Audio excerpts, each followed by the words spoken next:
Hey, so, tonight I want to share something personal. I never thought I'd be the kind of person telling this story.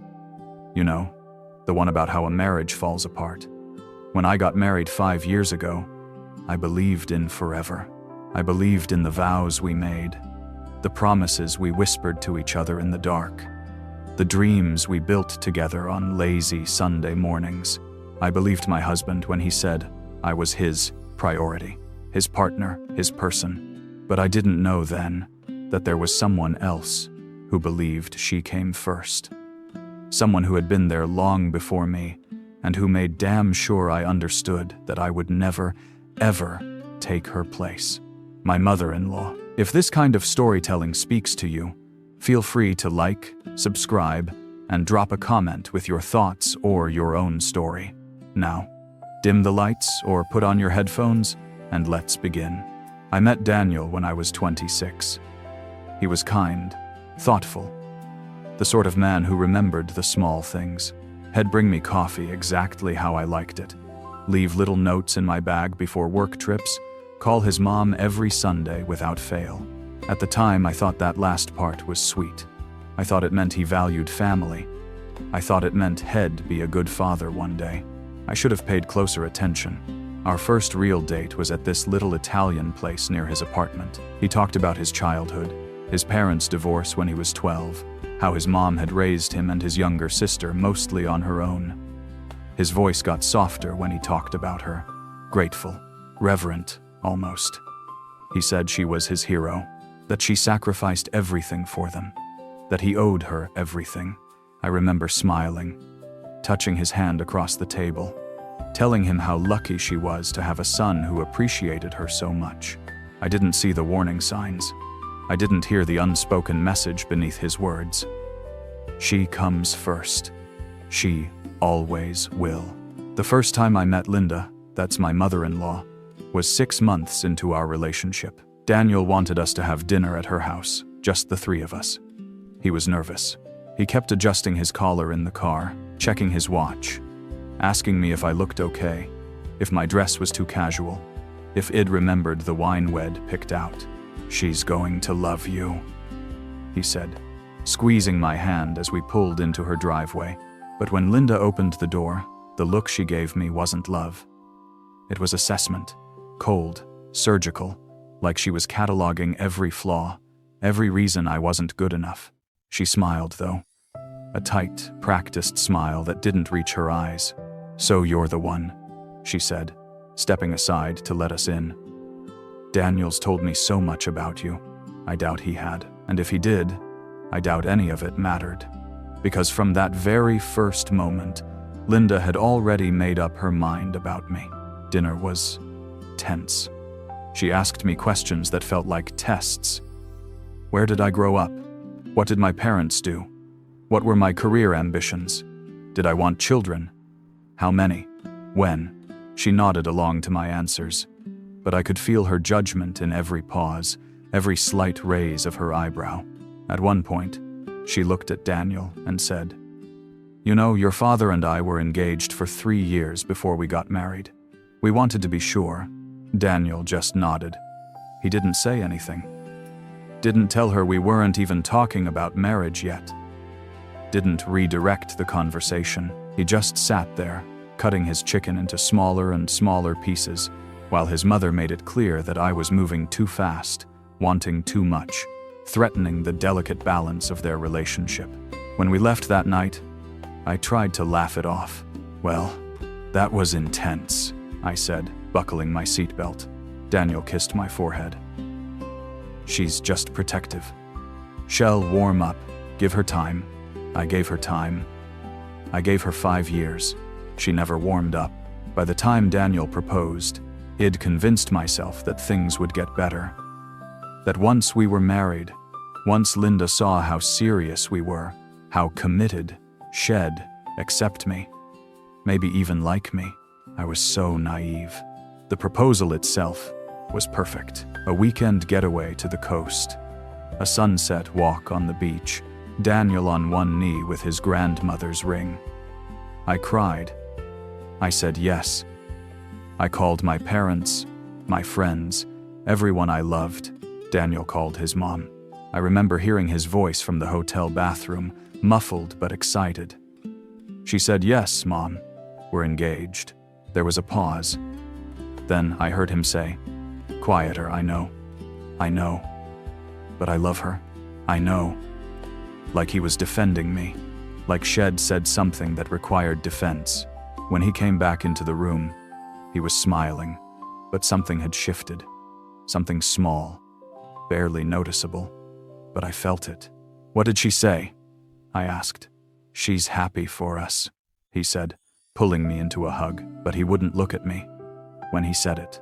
Planning the wedding was when everything started to unravel. I wanted something small, intimate.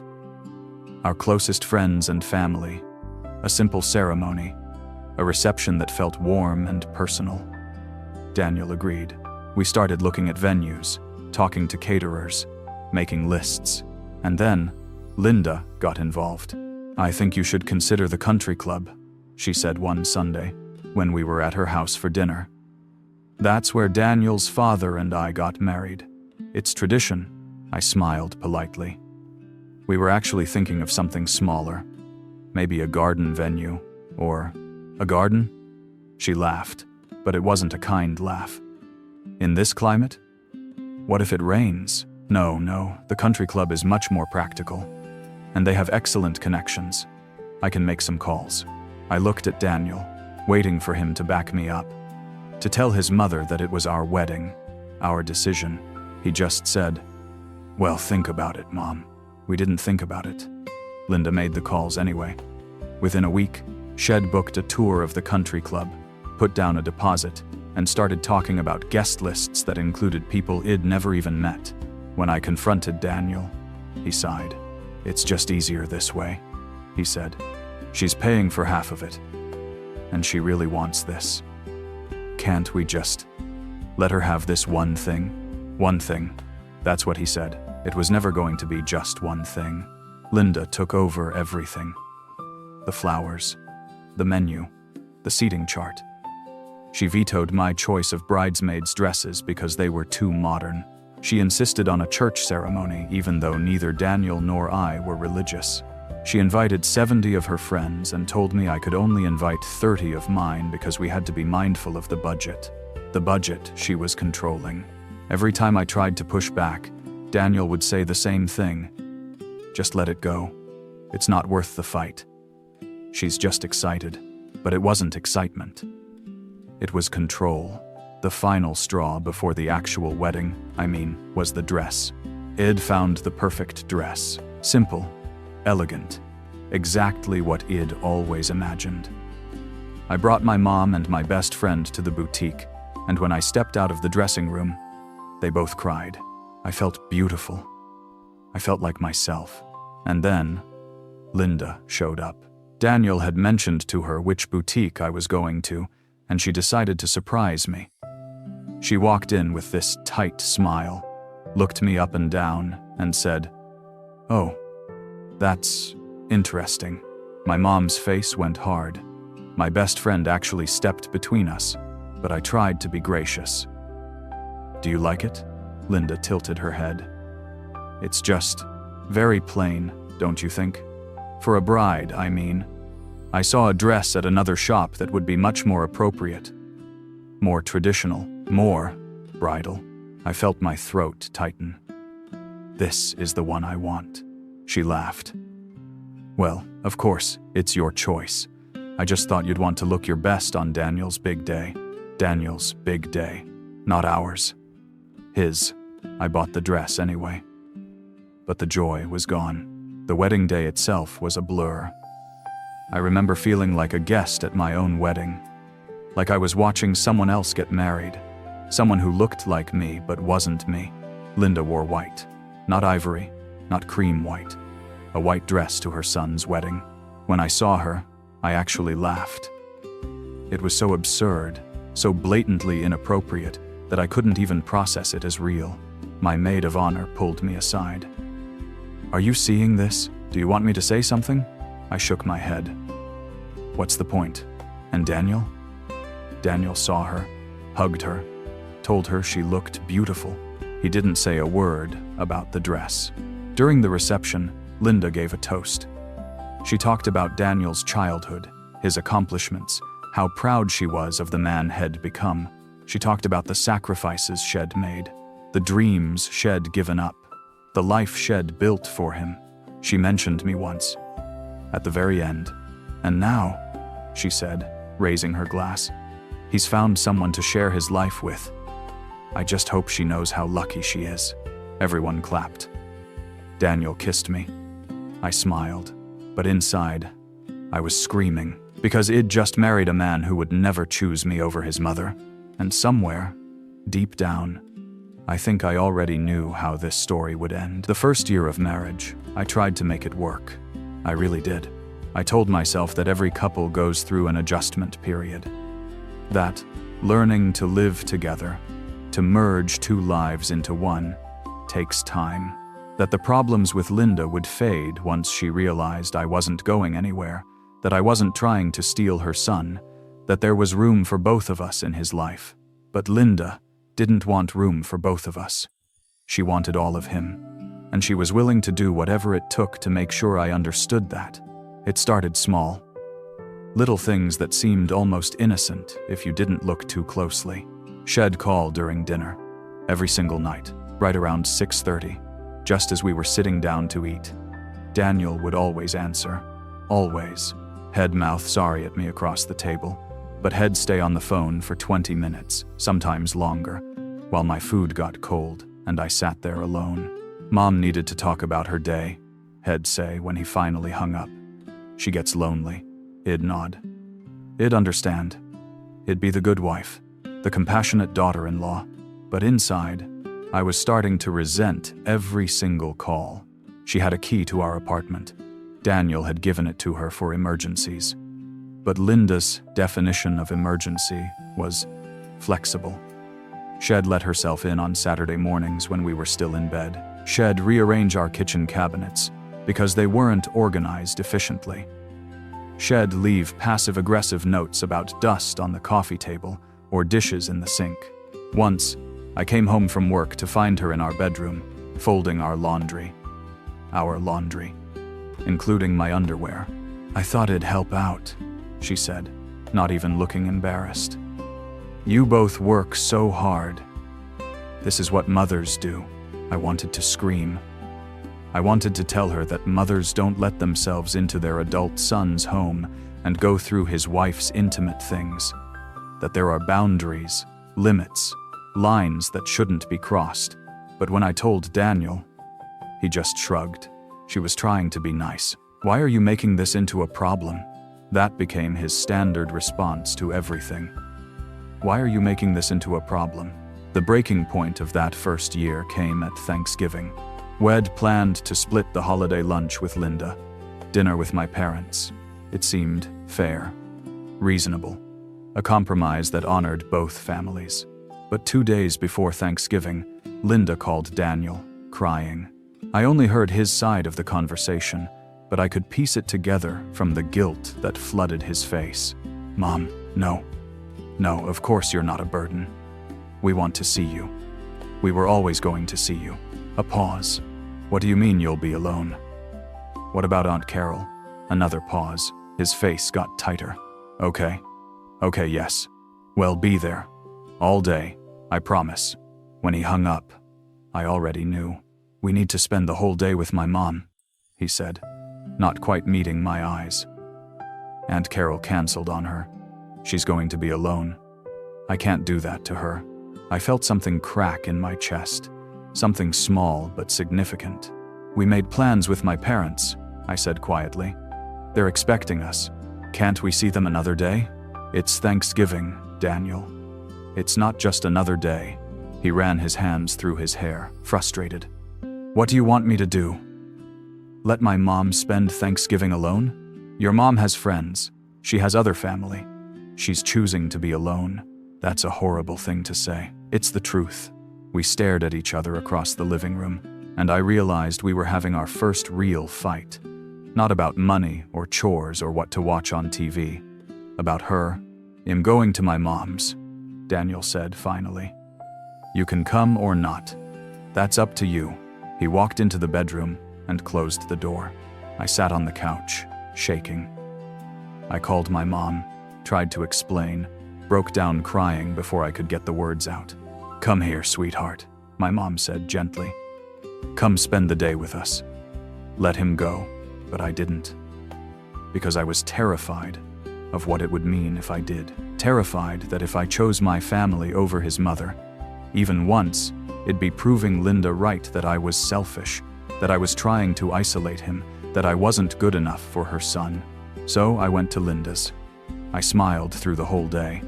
I ate her dry turkey and her lumpy mashed potatoes. I listened to her talk about Daniel's childhood, about all the holidays they'd spent together before I came along and changed everything. And Daniel sat next to her, holding her hand, laughing at her stories. He didn't hold mine once. After that, things escalated. Linda started calling me directly. Not to chat, not to build a relationship, to criticize. "Daniel mentioned you've been working late a lot. You know, a wife should be home to make dinner for her husband. I saw on Facebook that you went out with your friends last weekend. Don't you think you should be spending that time with Daniel? Daniel seems stressed. Are you two fighting? You know, his father and I never fought. Maybe you're just incompatible." Every call left me feeling small, inadequate, wrong. I tried to talk to Daniel about it.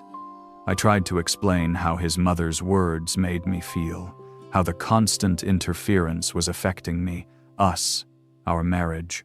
Head sigh. Get defensive. She's just worried about me. About us. She wants us to be happy. She wants you to leave me. That's not true. You're being paranoid. Maybe I was. Or maybe I was finally seeing clearly. One night, about 14 months into our marriage, I came home to find Daniel and Linda sitting at our kitchen table, looking at apartments on his laptop. I stopped in the doorway, grocery bags still in my hands. "What's going on?" They both looked up, startled. "Guilty. Mom's thinking about moving closer," Daniel said quickly. "I'm just helping her look at places." "How much closer?" Linda smiled. "There's a lovely condo in your building, actually. Can you imagine? We'd be neighbors." The grocery bag slipped from my hands. Apples rolled across the floor. "You want to live in our building? Well, why not? I'd get to see Daniel more often, and I could help out around the house. Babysit when you two finally have children." It makes perfect sense. I looked at Daniel, waiting for him to tell her that this was insane, that we needed space, that newlyweds don't need a live-in mother-in-law one floor away. But he just said, "It's just an idea. We're just looking." "No," I said. My voice came out stronger than I expected. "No, absolutely not." Linda's smile faltered. "Excuse me? You're not moving into our building. We need our own space, our own life." "Daniel?" Linda turned to him, her eyes wide and wounded. "Are you going to let her speak to me this way?" And I watched my husband, the man who promised to forsake all others, to put me first, to build a life with me, look at his mother and say, "She didn't mean it like that. Not she's right. Not we do need space. Not Mom. This is too much. Just an excuse. A deflection. A betrayal." Linda gathered her purse, sniffed dramatically, and stood up. "I was only trying to help," she said, her voice trembling. "I've clearly overstayed my welcome." She walked to the door. Daniel followed her. "Mom, wait. Don't be upset. Well, talk about this. Not ill talk to my wife. Not we need to set boundaries." The door closed behind them. I heard their voices in the hallway, murmuring, soothing. I stood in the kitchen, surrounded by scattered groceries, and I realized something terrifying. I was losing. I'd been losing from the very beginning, and unless something changed, unless Daniel finally chose me, I was going to lose everything. That night, Daniel slept on the couch. Not because I asked him to, because he chose to. I lay in bed, staring at the ceiling, listening to him toss and turn in the other room, and I knew with a certainty that made me feel sick, that this was just the beginning. The worst was still coming. The silent treatment lasted 3 days. 3 days of Daniel moving through our apartment like a ghost, making coffee in the morning without asking if I wanted a cup, eating dinner in front of the TV instead of at the table with me, going to bed after I was already asleep. 3 days of me trying to start conversations that went nowhere, of apologies that hung in the air unanswered, of feeling like a stranger in my own home. On the 4th day, he finally spoke to me. Mom wants us to come to dinner on Sunday. To talk. Not I want to talk to you. Not we need to figure this out together. Just another summons from Linda, and Daniel expected me to obey. I don't want to go, I said. His jaw tightened. She's hurt. You hurt her, I set a boundary. That's not the same thing. You humiliated her. In our home. But it didn't feel like ours anymore. It felt like Linda's satellite office, a place she could control from a distance, pulling strings I couldn't even see. If I don't go to this dinner, what happens? I asked. You'll stop talking to me for another week? You'll move back in with your mother? He looked at me like I'd slapped him. That's not fair. None of this is fair, Daniel. But I'm the only one who seems to realize that. We went to the dinner. Linda had set the table like we were having a formal mediation. 3 place settings, evenly spaced. A bottle of wine already open and breathing. Soft music playing in the background, the kind that's meant to be calming but just made me more anxious. Thank you for coming, Linda said when she opened the door. She kissed Daniel on the cheek, then looked at me with cool, appraising eyes. Both of you. We sat down. She served pot roast, the same meal she made every time we visited, the meal she knew was Daniel's favorite from childhood. Comfort food meant to remind him of simpler times before I complicated his life. For the first 10 minutes, we ate in silence. Linda would look at Daniel, then at me, then back at Daniel, like she was waiting for one of us to start. Finally, she set down her fork. I think we need to clear the air, she said.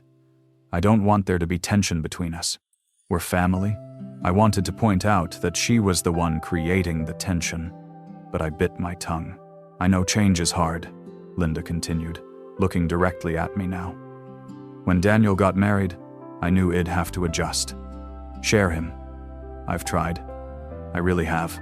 But sometimes I feel like you don't want me in his life at all. That's not true, I started. Let me finish. Her voice was gentle, but there was steel underneath. I'm not trying to interfere. I'm not trying to control you. I'm just trying to be part of my son's life. And when you shut me out, when you tell me I can't live near you, it feels like rejection. It feels like you're trying to erase me. She was good. I had to give her that. She knew exactly how to frame herself as the victim, how to make my boundaries sound like cruelty. Daniel reached across the table and took his mother's hand. Nobody's trying to erase you, Mom. Then why can't I live in your building? Other families live close together. It's normal. It's healthy. Because we need space, I said, my voice steadier than I felt. Not because we don't love you, but because we're building our own life, our own family. And we can't do that if you're always there. Always there, Linda repeated, like the words tasted bitter. I see. So I'm a burden. That's not what I said. It's what you meant. Daniel squeezed his mother's hand. She didn't mean it like that, and there it was again. Him, translating my words, softening them, making excuses for me like I was a child who didn't know how to communicate. I meant exactly what I said, I told him. Your mother is welcome in our lives, but she can't be in our home all the time. She can't have a key. She can't just show up whenever she wants. Those aren't unreasonable requests. Linda's eyes filled with tears. Real tears. Or at least they looked real. After everything I've done for you, Daniel, everything I sacrificed, this is how I'm repaid? Mom, no. I raised you alone. I worked 2 jobs. I gave up dating, relationships, my own happiness so you could have a good life. And now I'm not even allowed to be near you? Daniel looked shattered. Of course you're allowed. Your wife doesn't think so. Stop putting words in my mouth, I said, louder than I intended. I never said you couldn't be near us. I said you couldn't live in our building. There's a difference. But Linda was crying now, full-on sobbing into her napkin, and Daniel was rubbing her back, whispering soothing words, glaring at me like I was a monster. I think you should apologize, he said quietly. I stared at him. For what? For upsetting her? I didn't. I stopped. Took a breath. You know what? Fine. Linda, I'm sorry you're upset. That wasn't my intention. It was a non-apology, and we all knew it. But Linda accepted it with a small nod, dabbing at her eyes. Thank you, she whispered. That's all I wanted. Just a little respect. The rest of the dinner passed in tense politeness. We talked about neutral things, the weather, a movie Daniel had seen, Linda's book club. By the time we left, I felt exhausted, wrung out, like I'd just survived an interrogation. In the car, Daniel didn't speak. His hands gripped the steering wheel too tight, his jaw clenched. You could have been kinder, he said finally. I was as kind as I could be while still being honest. She's not trying to hurt you. Why can't you see that? She's trying to control you. Us. And it's working. He pulled into our parking spot, turned off the engine, but didn't move to get out. Do you know what it's like? He said slowly. To watch the two people you love most tear each other apart? To feel like you have to choose? Then choose, I said. Choose me. Choose our marriage. Set boundaries with her. I can't just cut her out. I'm not asking you to cut her out. I'm asking you to put me first. Just once. He looked at me, and for a moment I thought I saw something shift in his eyes. Understanding, maybe. Or regret. But then, he shook his head. You don't understand what you're asking. We went inside. We went to bed. We didn't touch. And I lay there in the dark, realizing that I'd already lost him. Had made his choice. He just hadn't told me yet. 6 months later, we bought a house. It was Daniel's idea, actually. A peace offering, I think. A way to start fresh, to create space that was truly ours, not an apartment where Linda had a key and free access. A house means commitment, he said when he first brought it up. It means we're building something permanent. Together, I wanted to believe him. God, I wanted to believe him so badly. We spent weekends touring properties, arguing good-naturedly about backyards and kitchen layouts. For a few weeks, it almost felt like we were a team again, like maybe we could fix this, repair the cracks before they became chasms. We found a place we both loved, a small craftsman with a front porch, 3 bedrooms, a little garden out back. It needed work, but it had good bones, potential. It felt like hope. We made an offer. It was accepted. And then, Daniel told his mother. I wasn't there for that conversation, but I heard about it later. Linda cried, apparently, told him she felt abandoned, that he was moving too far away. We were moving 20 minutes farther from her, not to another state. She said she was happy for us, of course, but her voice trembled the whole time. By the time Daniel came home that night, the excitement had drained from his face. Mom's having a hard time with the move, he said. I was packing books into boxes, marking them with a Sharpie. I didn't look up. Shell adjust. She asked if she could have a room. My hand froze mid-word. What? Just a small room. For when she visits. So she feels like she has a space in our home. I set down the Sharpie very carefully. We have 3 bedrooms, 1 for us, 1 for a home office, 1 for a future nursery. Where exactly is her room supposed to go? We don't need a home office yet. And we're not having kids right away. So she gets the nursery? The room for our future children? It wouldn't be her room. Just a guest room that she could use. We're buying this house to get away from her, Daniel. To have our own space. And you want to give her a room? I want her to feel welcome. She can feel welcome when we invite her over. She doesn't need a permanent room. His face hardened.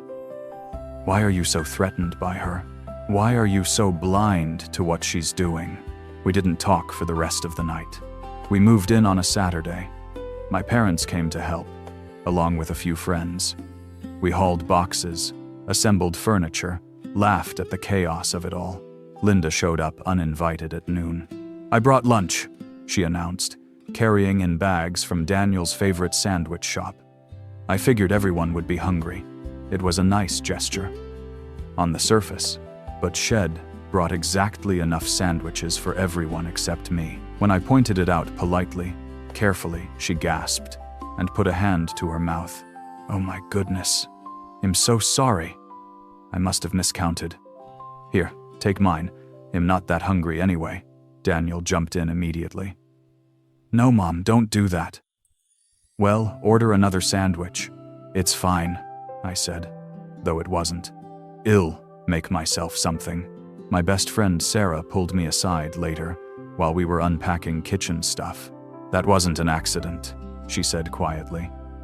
The sandwich thing. She did that on purpose. I know. Are you okay? I wasn't. But I nodded anyway. Linda started coming over constantly after we moved in. Not just Sundays anymore, Tuesdays, Thursdays, Saturdays. Sometimes she'd call first. Sometimes she wouldn't. She'd bring groceries we didn't need, rearrange our pantry while I was at work, leave passive-aggressive sticky notes on our fridge. For your information, milk expires on the 15th. Remember to water the plants. Daniel mentioned he likes the thermostat at 72, not 68. I felt like a tenant in my own home. The worst part was Daniel didn't see it, or didn't want to see it. She's just trying to help, he'd say. She's excited about the house. She's marking her territory. Why do you always assume the worst about her? Because she'd given me nothing but reasons to. 3 months into living in the house, I got a promotion at work. A big one, more responsibility, better pay. A title I'd been working toward for years. I came home giddy, champagne in hand, ready to celebrate with my husband. Linda was already there. She and Daniel were sitting at our kitchen table, looking at something on his phone. Hey, I said, setting down the champagne. I have good news. That's nice, honey, Daniel said distractedly. Mom's looking at vacation packages. She found a great deal for the 3 of us to go to Florida next month. I blinked. The 3 of us? I told her we'd love to go on a trip with her. She hasn't been on vacation in years. Daniel, I can't take time off next month. I just got promoted. That's what I came home to tell you. He finally looked up. You got promoted? That's great. But the moment had passed. The excitement was gone. Linda smiled at me. Congratulations. But you can still take a vacation, can't you? It's important to make time for family. The year I turned 30, I started therapy. Not couples therapy. Daniel refused to go. Said we didn't need it, that we just needed to communicate better. Individual therapy, just for me, because I was starting to feel like I was losing my mind. My therapist's name was Dr. Rebecca Chen. She was patient, kind, and the first person who seemed to actually understand what I was going through. What you're describing is called enmeshment, she told me in our 3rd session. It's when boundaries between family members become blurred or non-existent. In Daniel's case, he never learned to separate his identity from his mother's, and now he's expecting you to simply fold into that dynamic. Can it be fixed? That depends. Is he willing to acknowledge the problem? I thought about all the times I'd tried to talk to Daniel, all the conversations that ended with him defensive and me apologizing. No, I said quietly. Has not. Dr. Chen nodded slowly.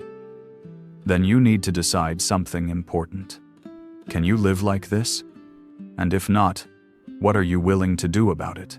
I didn't have an answer yet. My 30th birthday fell on a Wednesday. Daniel promised we'd celebrate that weekend, just the 2 of us.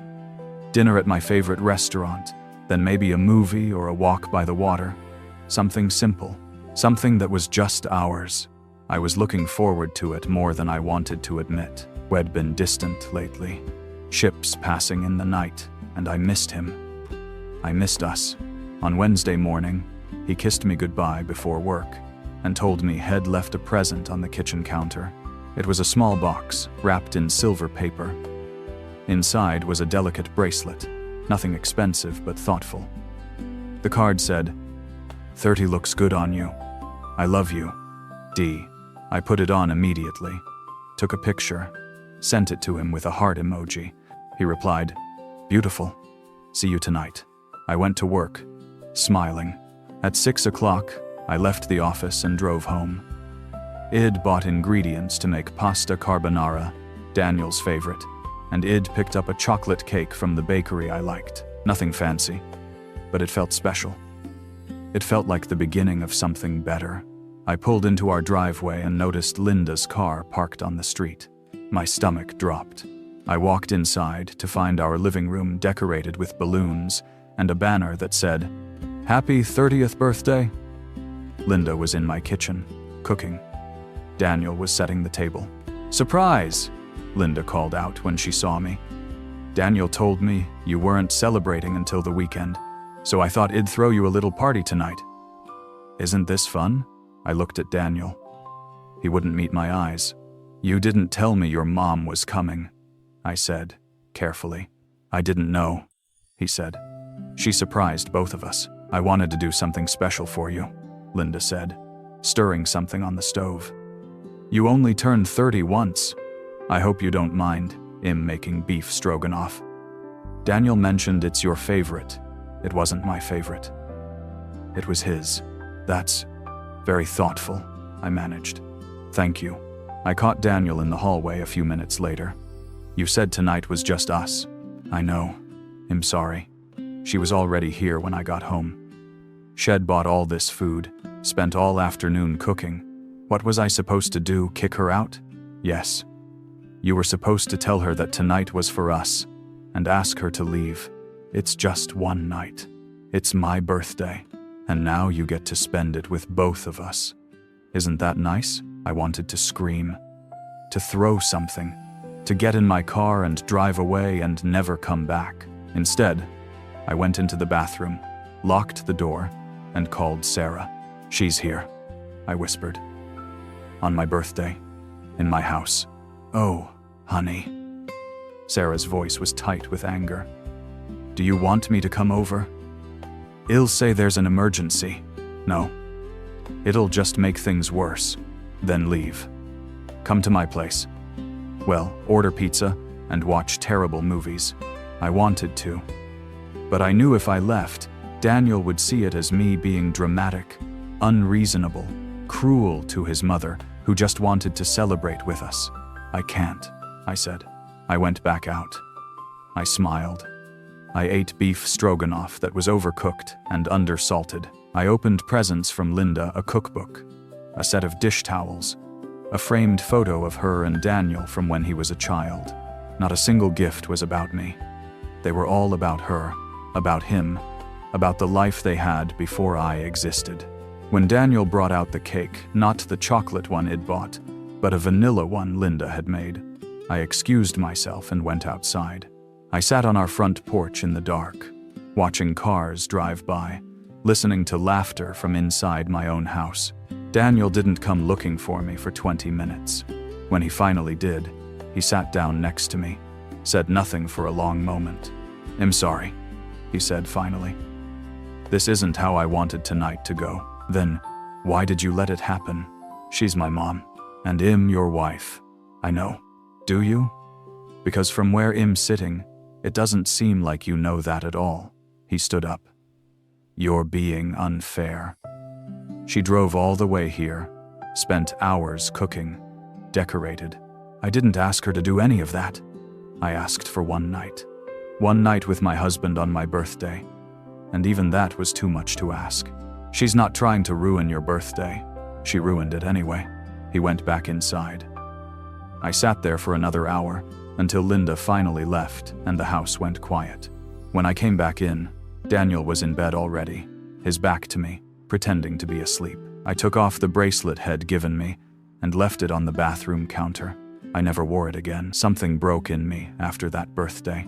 Not all at once, but slowly, like ice cracking under weight it was never meant to hold. I started pulling away. Not dramatically, I still went through the motions. Still smiled when I was supposed to. Still shared a bed with Daniel, even though we barely touched anymore. But emotionally, I was leaving. Preparing for an exit I hadn't consciously decided to make yet. Dr. Chen noticed in our sessions.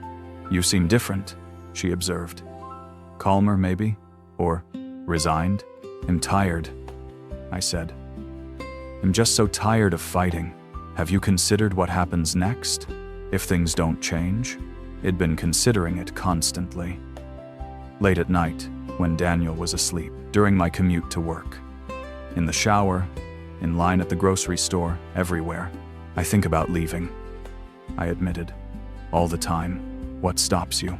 That was the question, wasn't it? What stopped me from packing my things and walking out the door?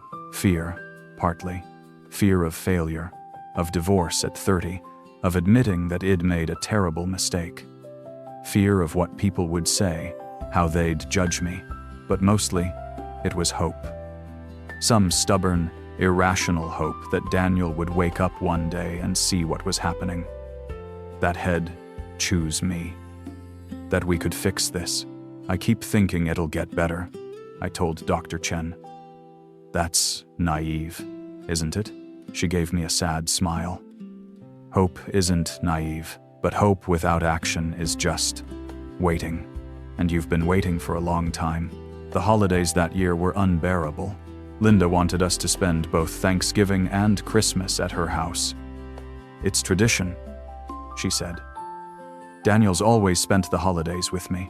I'd given in on Thanksgiving the year before, and it had cost me. This time, I held firm. We're splitting the holidays," I told Daniel. "Thanksgiving with your mom, Christmas with mine. Next year, we'll switch. That's not fair to her. She's alone. She's alone by choice. She has friends. She could make other plans. You're asking me to abandon my mother on Christmas. I'm asking you to spend one holiday with my family.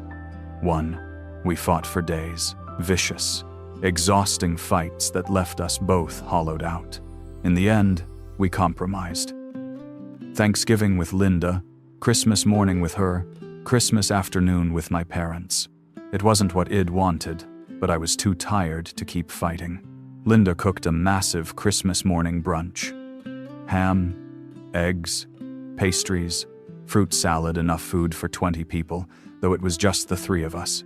"I know how much you boys love a big breakfast," she said, smiling at Daniel. "You boys." Like I wasn't even there. Halfway through the meal, Linda handed Daniel a gift. A small box, wrapped in red foil. He opened it. Inside was a key. "It's a key to my house," Linda explained. "I had a new one made. The old one was getting worn out." Daniel looked confused. "I already have a key to your house, Mom." "I know, but this one is special. It's a symbol. No matter what happens, you'll always have a home with me. You'll always be welcome." The subtext was deafening. "When your marriage fails, I'll be here." Daniel hugged her. "Thanks, Mom. That's really sweet." I excused myself to the bathroom and sat on the closed toilet lid, breathing carefully, counting to 10 over and over.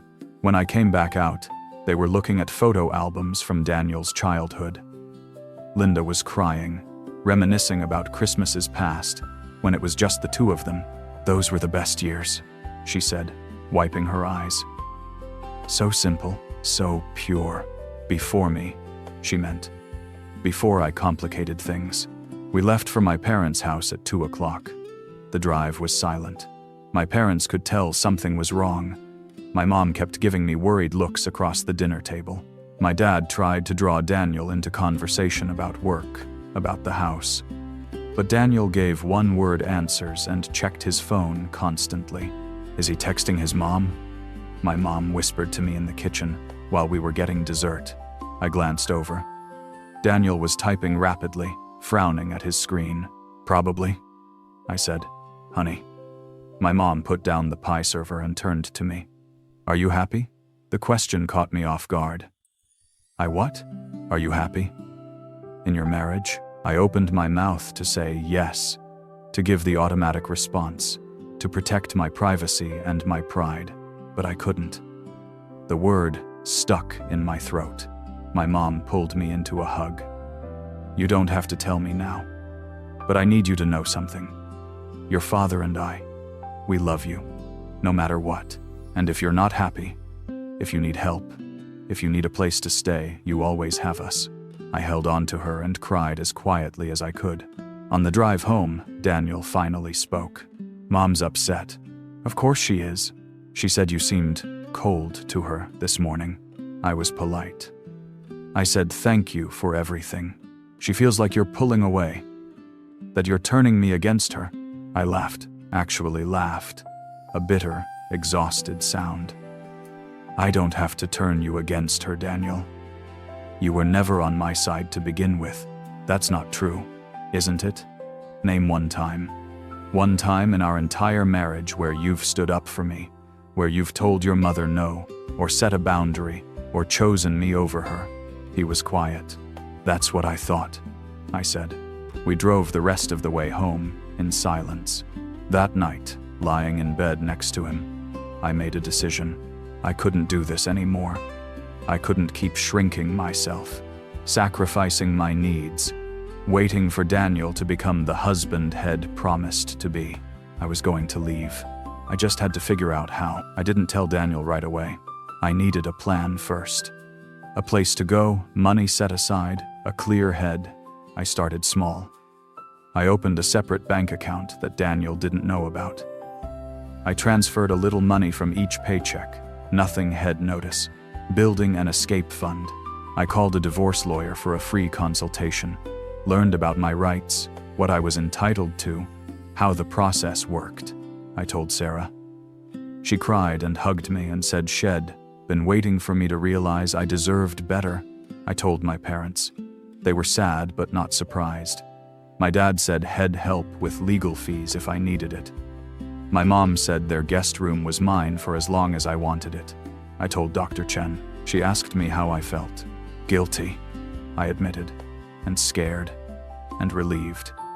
Is that normal? Completely normal, she said. You're grieving something that's already gone. That's healthy. I was planning to tell Daniel after the new year.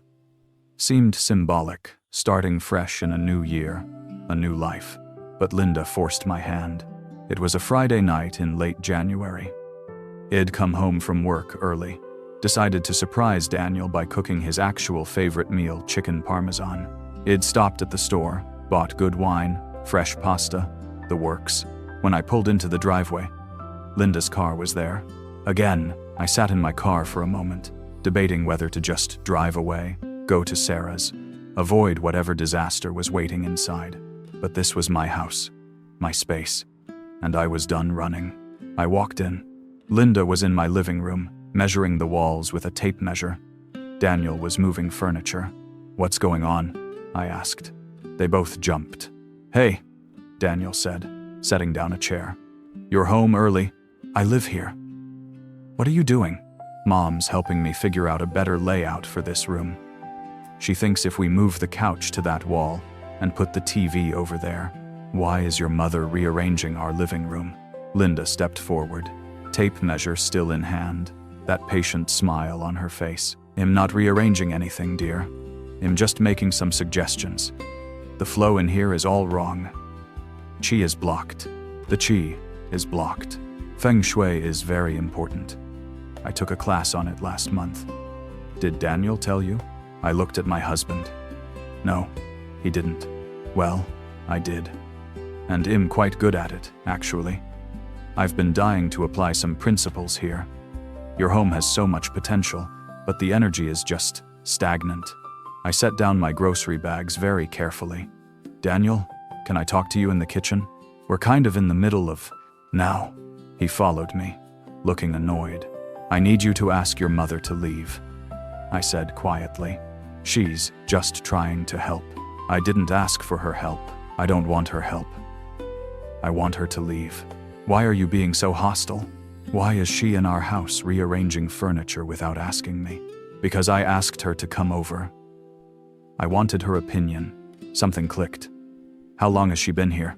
She came over for lunch.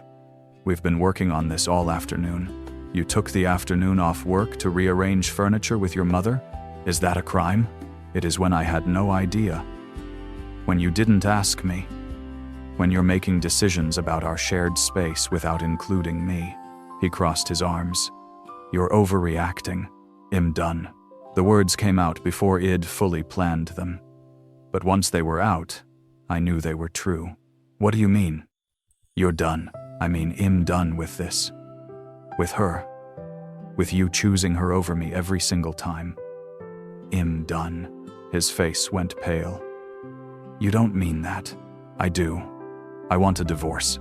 The kitchen went very quiet. I could hear Linda in the other room, still moving furniture, humming to herself. You're upset, Daniel said. Let's talk about this when you've calmed down. I'm completely calm.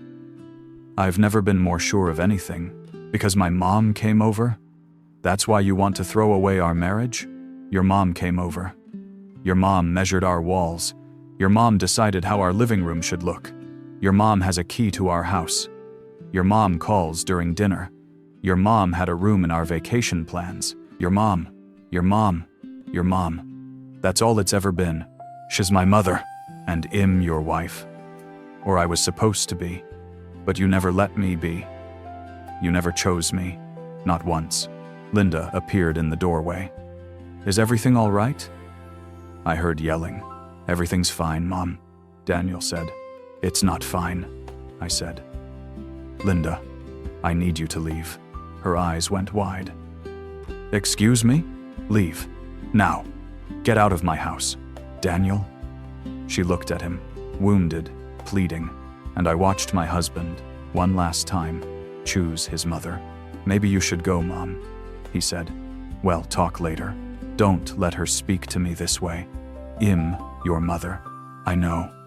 Just give us some space, please. Linda gathered her purse, her tape measure, her dignity. She looked at me with something close to hatred. This is what you wanted, isn't it? She said. To push me out, to isolate him. I wanted a marriage, I replied. But you made sure I never got one. She left. The door closed behind her. Daniel turned to me. Are you happy now? No, I said honestly. I'm heartbroken. But I'm free. We didn't speak for the rest of the night. I slept in the guest room. In the morning, I packed a bag and went to my parents' house. Daniel called 20 times. I didn't answer. He texted, "Please come home. We can fix this," I replied. There's nothing left to fix. Linda texted me too, a long message about how I was destroying her son, how Shed always known I wasn't right for him, how Daniel deserved better. I blocked her number. Then I called the divorce lawyer. The divorce took 8 months. 8 months of lawyers and paperwork and dividing up a life we'd built together. Who got the couch, the coffee maker, the wedding china we'd never used? Who kept the house, Daniel? It turned out, because I couldn't afford the mortgage on my own, and I didn't want to live there anyway, surrounded by ghosts of what I'd thought we'd be. Linda hired Daniel's lawyer, paid for everything, made sure he had the best representation, while I scraped together what I could afford. During the mediation sessions, Shed sit behind him, her hand on his shoulder, whispering in his ear. His lawyer would request more time to consult with the client's family, and Linda would smile at me from across the table, victorious. Shed won. Shed gotten what she wanted all along, her son back, undivided, completely hers. I should have hated her. And I did, sometimes. In the dark, angry moments when I let myself feel the full weight of what Shed done to us. But mostly, I pitied her, because Shed raised a son who couldn't function independently, who couldn't stand up to her, who'd sacrificed his marriage rather than disappoint his mother. She thought Shed won, but really, Shed just stunted him. Daniel would never have a real partnership, never know what it meant to truly put someone first. Head live in that house, our house, with his mother's suggestions echoing in every room, her influence in every decision, her presence in every relationship He'd ever try to have. Linda had won the battle, but Shed condemned them both to a lonely war. The final divorce hearing was on a Tuesday in September. I wore a navy blue dress, pulled my hair back, kept my makeup simple. I wanted to look calm, composed, like someone who'd already moved on. Daniel wore the tie I'd bought him for our second anniversary. I don't know if he remembered or if it was just the first one he grabbed from his closet. Either way, it hurt. Linda was there, of course. Sitting in the back row of the courtroom like this was her victory parade. Shed dressed up heels, a blazer, lipstick. She looked almost excited. The hearing itself was quick. Our lawyers had worked out most of the details already. The judge asked a few questions, confirmed we'd tried counseling, we hadn't, but Daniel's lawyer had suggested we say yes, verified that the division of assets was agreed upon. Do either party wish to make a statement? The judge asked. My lawyer shook her head. Daniel's did the same, but Daniel spoke anyway.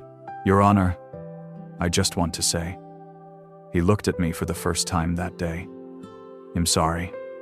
For everything. I never meant to hurt you. The judge nodded. Noted. Anything else? Daniel glanced back at his mother. She gave him a small, encouraging smile. He turned back to the judge. No, Your Honor. The gavel came down. Just like that, we were done. Unmarried, untangled, free. I walked out of the courthouse into bright autumn sunlight. My lawyer touched my arm. You okay? I will be, I said, and I meant it. I saw them together once more, about 3 months after the divorce was finalized. I was at the grocery store, the one near our old house. I'd been avoiding it, but it'd run out of coffee and it was the closest one. I was in the produce section, picking through apples, when I heard her voice. No, Daniel, not those. Those are too green. Get the ones from the other pile. I looked up. They were one aisle over, visible through the gap in the shelves. Linda was pushing the cart. Daniel walked beside her, obedient, picking up the apples she pointed to. How's your new apartment? She asked. Is it clean? Are you eating properly? It's fine, Mom. You should come to dinner more often. You're getting too thin. I'm the same weight I've always been. A mother knows these things. I watched them for a moment longer. Daniel looked tired, older than his 32 years. There was a slump to his shoulders I didn't remember from before. Linda was smiling, though, chattering away, filling his cart with things she thought he needed, reorganizing his life the way Shed reorganized our living room. I could have said something. Could have walked over, said hello, been civil, but what would be the point? I put my apples in my basket and walked the other way. Dr. Chen asked me once, near the end of our sessions together, if I regretted marrying Daniel. I thought about it for a long time. No, I said finally. I don't regret it. I regret how long I stayed. I regret all the times I made myself smaller, quieter, less.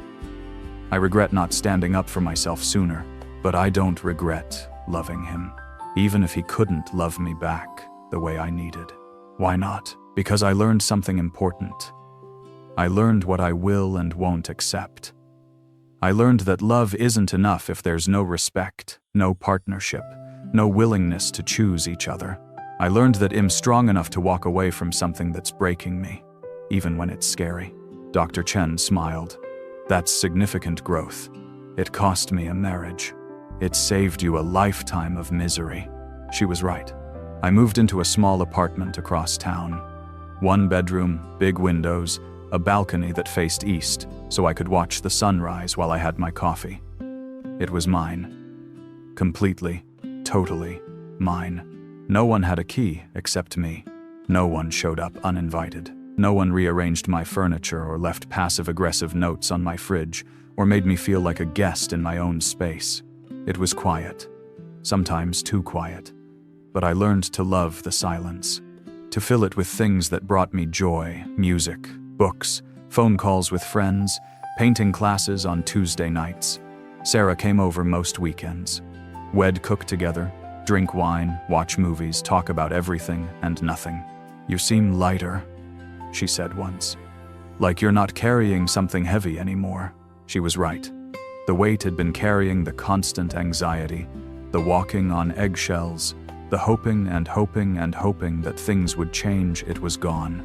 I was free. I started dating again after about a year. Nothing serious at first. Coffee dates, walks in the park, learning how to talk to men again without the shadow of Daniel hanging over me. There was a guy named Marcus who made me laugh. A woman named Elena who challenged me intellectually. A teacher named James who was kind and patient and respectful. None of them worked out long term, but that was okay. I was learning. Learning what I wanted, what I needed, what I wouldn't compromise on. And one of those non-negotiables? Boundaries with family. On a third date with a man named Ryan, he mentioned that his mother called him every day. Every day? I asked carefully. Yeah, usually around lunchtime, just to check in. And that doesn't feel like too much? He laughed. No, I mean, we're close. But I've got boundaries. Like, she knows not to just drop by my place. And she respects my time with partners. She's great, actually. You'd like her. She respects your time with partners, I repeated. Of course. Why wouldn't she? I almost cried. Right there in the restaurant, over pasta and wine, because this man, this near stranger, understood something Daniel never had. Your mother can be important. She can be loved. But she can't come first. Not when you've committed to building a life with someone else. Ryan and I dated for a few months. It didn't work out in the end, different life goals, different timelines, but he restored something in me. The belief that healthy relationships were possible, that I wasn't crazy for wanting what I wanted, that I deserved better. 2 years after the divorce, I ran into Daniel's sister at a coffee shop. I hadn't seen Megan since before the wedding. She'd always been kind to me, but Linda had made sure we never got close. Can't have the daughter-in-law forming alliances after all. Oh my God, Megan said when she spotted me in line. I almost didn't recognize you. You look amazing. I did look different. I'd cut my hair short, started running again, gained back the confidence I'd lost somewhere in that marriage. Thanks, I said. How are you? Can we sit? Just for a minute? We got our coffees and sat by the window. Megan twisted her cup in her hands, not quite meeting my eyes. I'm sorry, she said finally. For what happened? For not, I don't know, saying something, doing something. You don't have anything to apologize for. I watched her do it, though. Watched Mom destroy your marriage. And I didn't speak up because I didn't want to deal with the fallout. I was a coward. I reached across the table, touched her hand. Linda would have done what she did regardless. You couldn't have stopped her. Maybe. But I could have at least told you that you weren't crazy, that it wasn't your fault. Thank you, I said. For saying that now. We talked for an hour. She told me about her life. She'd just gotten engaged, was planning a wedding, terrified of how Linda would try to take over. I've been setting boundaries, Megan said. Hard ones. She's not allowed at my dress fittings. She doesn't get final say on the guest list. She gets exactly the same amount of input as my fiancé's mother. No more. How's she taking it? Megan laughed. But it wasn't a happy sound. About as well as you'd expect. Lots of tears, lots of after everything I've done for you. But I'm holding firm, watching what happened to you and Daniel. It was a wake-up call. Good, I said. Don't let her in. Not an inch. Does that sound harsh? It sounds like survival. Before we parted ways, I asked the question I'd been wondering about for 2 years. How is he? Daniel? Megan's face fell. Not great, honestly. Hez, stuck. Still living in that house. Mom's over there constantly. He dates sometimes, but it never goes anywhere. The women always leave once they realize how enmeshed he is with her. Has he figured it out yet? What he lost? I think he's starting to. He asked about you a few months ago. Wanted to know if I'd heard from you, how you were doing. I told him you seemed happy. What did he say? He said he was glad. Then he changed the subject. I nodded slowly.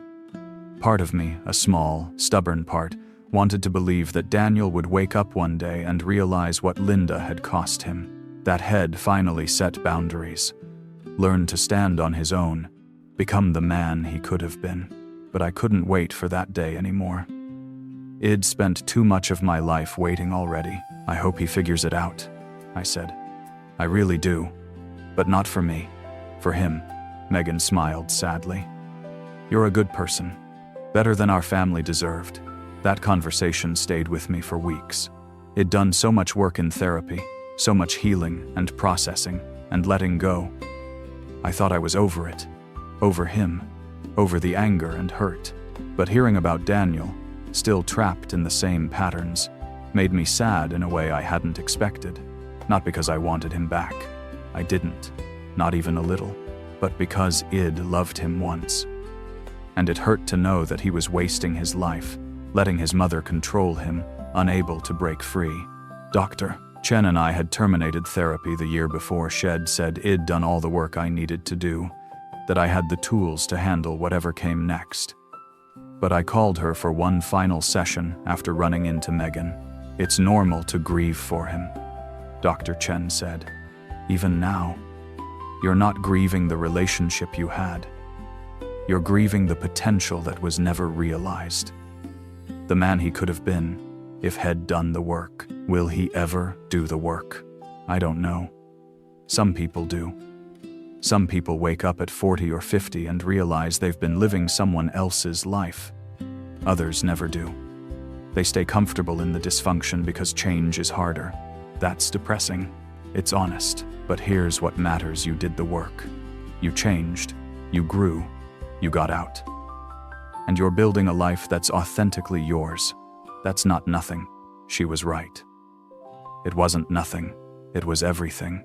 I met someone new that spring. His name was David.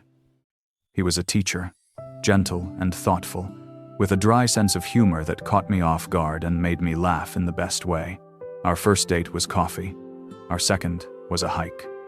By the third, we'd talked for 6 hours straight, and I realized I hadn't once felt the need to perform, to shrink myself, to manage his emotions. We took things slow. I was honest with him from the beginning. Told him about my marriage, about Linda, about why I was cautious. I get it, he said. I was engaged once. It didn't work out. Different reasons, but I understand being careful. Tell me about your family, I said. He laughed. Is this a test? Maybe. Okay. My parents are divorced. My mom lives in Arizona, remarried, happy. My dad's here, married to a woman I actually really like. I'm close with both of them, but they've got their own lives. Boundaries are healthy. We see each other once a month, maybe. Talk on the phone once a week. And if we got serious, how would they react? They'd be excited to meet you. They'd probably invite us to dinner, ask too many questions, maybe embarrass me a little. But then they'd go home, to their own houses, and let us live our own lives. I almost kissed him right then. 6 months into dating David, he invited me to meet his parents. I was terrified. Full-on panic attack in the car on the way there, wondering if history was about to repeat itself, if I'd walk into another Linda situation. But David's mom, Patricia, greeted me with a warm hug and said, "It's so nice to finally meet you. David hasn't stopped talking about you." His stepmom, Carol, was equally kind. They asked about my work, my hobbies, what I liked to do for fun. They told embarrassing stories about David as a kid. They laughed at my jokes. And then, at the end of the night, they went home. No overstaying, no inserting themselves into our plans, no passive-aggressive comments or boundary violations. Just a normal, healthy family dinner. In the car afterward, I cried. "What's wrong?" David asked, alarmed. "Did someone say something?" Did I? No, I managed. Nothing's wrong. I didn't know it could be like that. Normal. Easy. He pulled over, took my hand. Tell me. So I did. I told him everything. About Linda, about Daniel, about feeling like I'd spent years in a war I couldn't win. When I finished, he was quiet for a long moment. I'm sorry you went through that, he said finally. But I'm glad you got out. And I promise you I will never put anyone above you. Not my parents, not my friends, no one. If we build a life together, you come first. Always. I believed him. And this time, I was right to believe. 3 years after my divorce was finalized, I married David in a small ceremony in my parents' backyard. 40 people. Close friends and family. Simple vows, handwritten, that we spoke to each other with tears in our eyes. When David said, "I choose you," I knew he meant it. I knew he understood the weight of those words. There were no uninvited guests. No one wore white except me. No one tried to take over the planning or insert themselves into decisions that weren't theirs to make. David's parents sat with mine. They all got along beautifully. Patricia told my mom she'd done a wonderful job raising me. My dad told David he was a lucky man. It was everything my first wedding wasn't. Joyful, peaceful. Ours. I thought about Daniel sometimes, especially in those first few months of my new marriage. Wondered if he'd heard, if Megan had told him, if he felt anything at all. But mostly, I didn't think about him. I was too busy being happy. David and I bought a house together. A real partnership this time, both our names on the mortgage, both of us making decisions together, compromising and communicating, and actually listening to each other. No one had a key except us. We had boundaries with both sets of parents. Family dinners once a month. Holidays rotated fairly. Phone calls when we had time, not because we were obligated. And when David's dad suggested he could help us renovate the kitchen, David said, "Thanks, but we've got it." Well, call if we need help. I fell in love with him all over again in that moment. I got pregnant 2 years after we married. It wasn't planned, but it wasn't not planned either. We'd talked about kids, agreed we both wanted them, decided we'd see what happened. When I saw the positive test, I was terrified and thrilled in equal measure. David cried. Happy tears. He called his parents and my parents, and they all screamed with excitement. No one tried to take over. No one insisted on being in the delivery room or naming the baby or dictating how we should parent. Patricia offered to help if we needed it. My mom said she'd come stay for a week after the birth if we wanted, but only if we wanted. It was support without strings. Love without conditions. I didn't know that existed until I found it. Our daughter was born on a Tuesday in October. 7 pounds, 6 ounces, dark hair like her father, stubborn like me. We named her Elena, after David's grandmother. The first few weeks were hard, exhausting, overwhelming, beautiful. David and I took turns with night feedings, traded off naps, stumbled through together. Our parents visited. They held Elena, brought food, helped with laundry, and then they left. No one moved in. No one overstayed. No one made me feel inadequate or judged or like I was doing everything wrong. One night, when Elena was about 3 weeks old, I was rocking her at 2 a.m, delirious with sleep deprivation, and I thought about what my life would have been like if I'd stayed. If I'd had a baby with Daniel, Linda would have taken over. She would have been there constantly, criticizing everything, undermining me, inserting herself between me and my child. Daniel would have let her, because he always let her. I would have been miserable.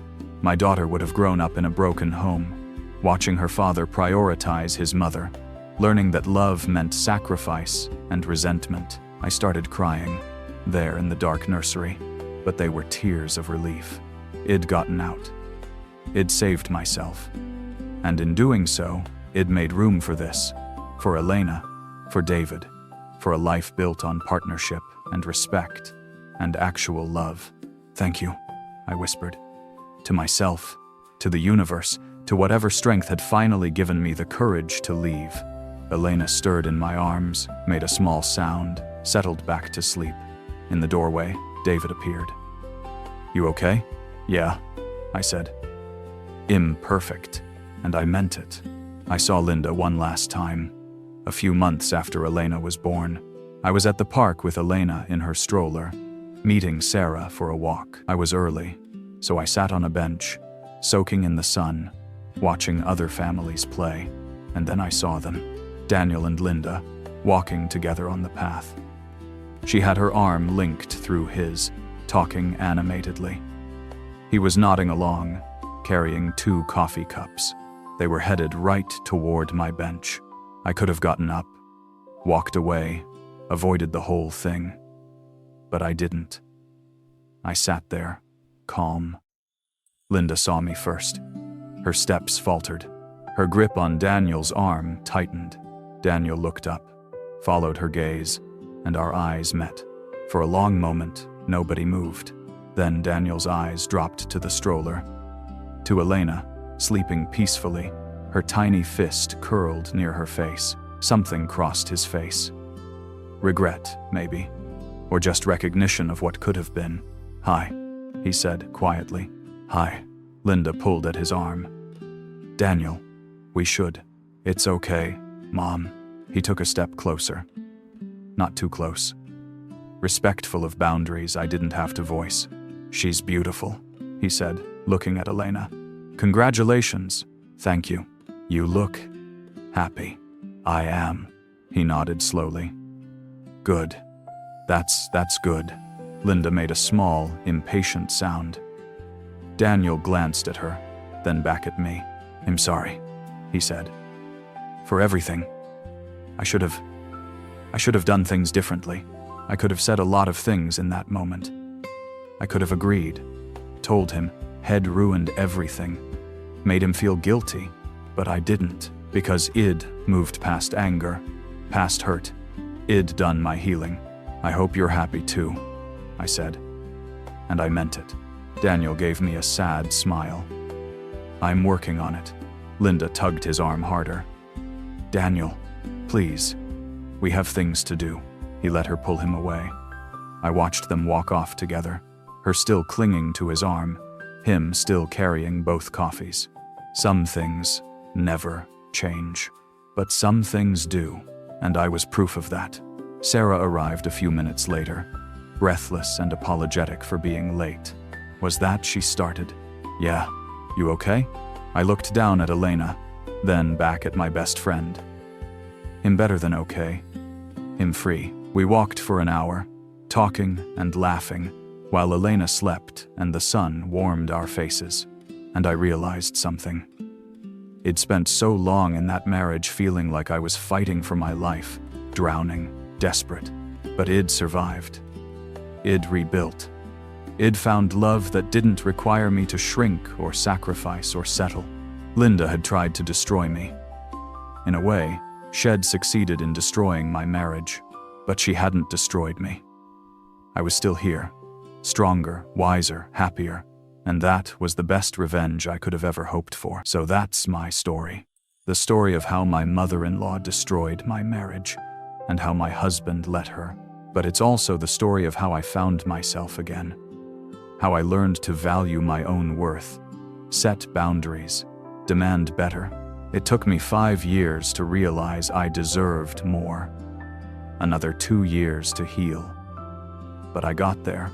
If you're in a relationship where you feel like you're constantly competing for your partner's attention, where someone else always comes first, where your needs are dismissed as selfish or unreasonable, I want you to know something. You're not crazy. You're not asking for too much. You deserve a partner who chooses you, and if they won't, if they can't, if they keep choosing someone else over and over again, you deserve to choose yourself. It's scary.